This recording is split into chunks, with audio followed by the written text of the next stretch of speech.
Dangerous? Of course the Isle of Man Tourist Trophy race is dangerous. It's bloody dangerous. But so is climbing Mount Everest, so is skydiving, so is bull. This is precisely what makes it the ultimate challenge to racing motorcyclists the world over. Is it too dangerous? That depends on your point of view. Certainly the course is unforgiving. At high speed, a moment's loss of concentration spells instant disaster. And the people who come to race here, well, they come from all walks of life, rich and poor, male, young and not so young. The only thing that matters is the racing challenge. Qualifications? Well, you'll need an international license proving your racing ability, but most of all, you'll need the courage and determination of a gladiator. Once out there, you are on your own. It's you fighting the machine through the road ahead. Right or wrong, you have to make split-second decisions, correct a slide, handle a speed, deal with fading brakes, and any one of 100 crisis situations that arise during the race. If you make a mistake, you pay for it the hard way.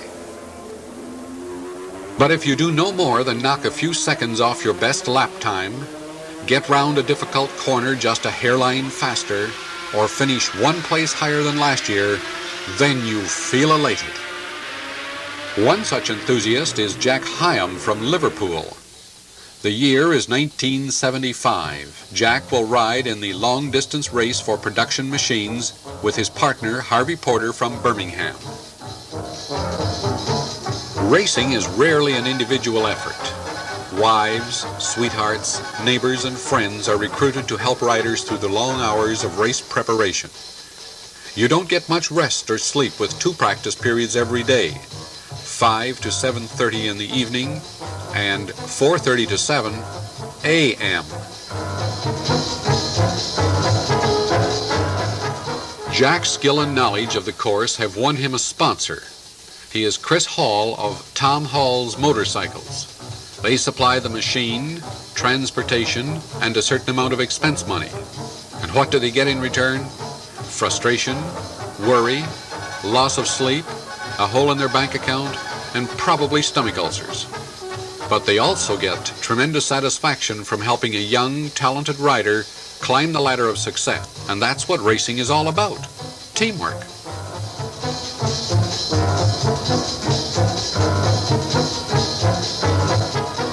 Then there are indispensable helpers like Uncle Bert, nearly 50 years in the racing game as rider, mechanic, tuner, and a general engineer. If you can't buy it, go see Uncle Bert. He'll make it. Anything from a special nut and bolt to a complete motorcycle. He'll tackle anything.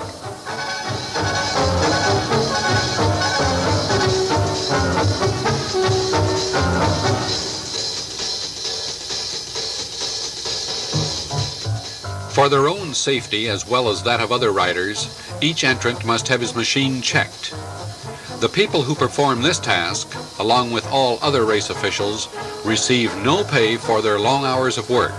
They do it because they love the sport. And the start money each rider receives doesn't nearly cover his expenses, so it's a sport in which the rider pays to entertain the public.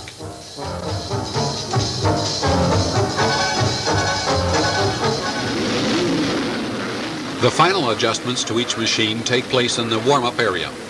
Check the tires, chains, oil, gasoline, clean your helmet and visor, plug your ears so the engine scream won't deafen you.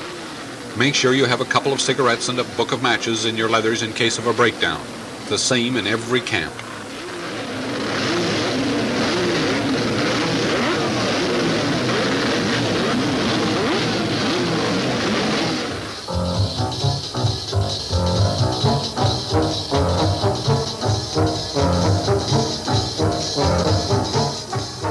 Approaching the start line, the adrenaline begins to pump through your veins. That terrible butterfly feeling grows in your stomach. From the 20 to the newcomer, no one is immune. Like stage fright, it's a condition you learn to live with. At last, it's time to go. Let's hope the bloody thing starts. Thank God it doesn't. You're away, down Bray Hill with the pack.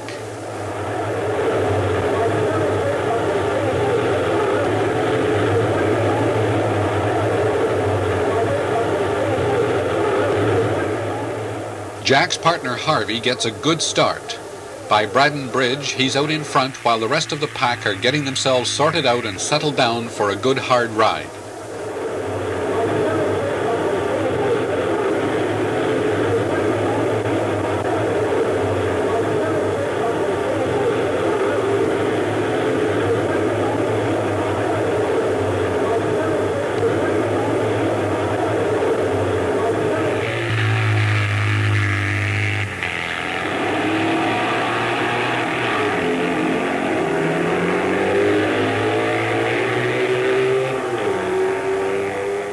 In the pits, mechanics, helpers, and friends start their long vigil, eyes on the leaderboard, hoping to see their rider in the top half dozen. Over 20 minutes will pass by before the leaders come thundering past the grandstand again, this time at about 150 miles per hour.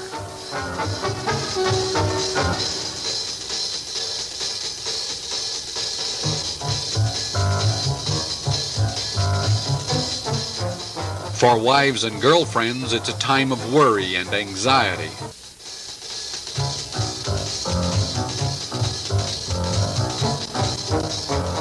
Uncle Bob, a veteran of many years, has seen it all before.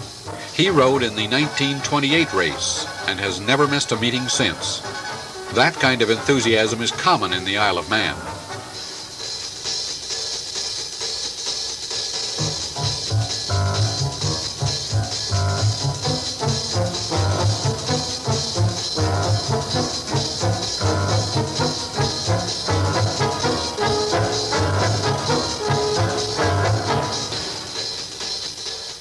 After a good, steady ride, Harvey is holding fourth place as his time comes to refuel and hand the machine over to Jack.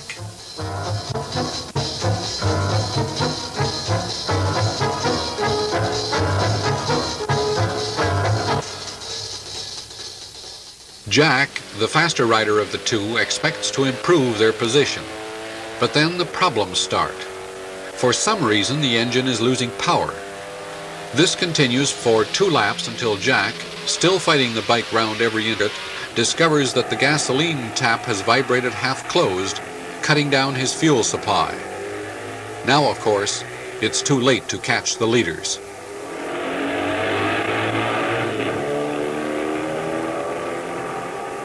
It's little problems like this that make the difference between a win and a place finish in road racing.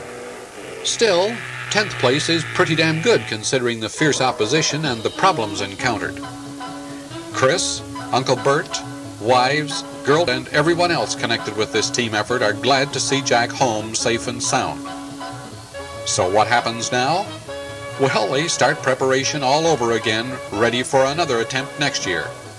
That you can safely bet money on.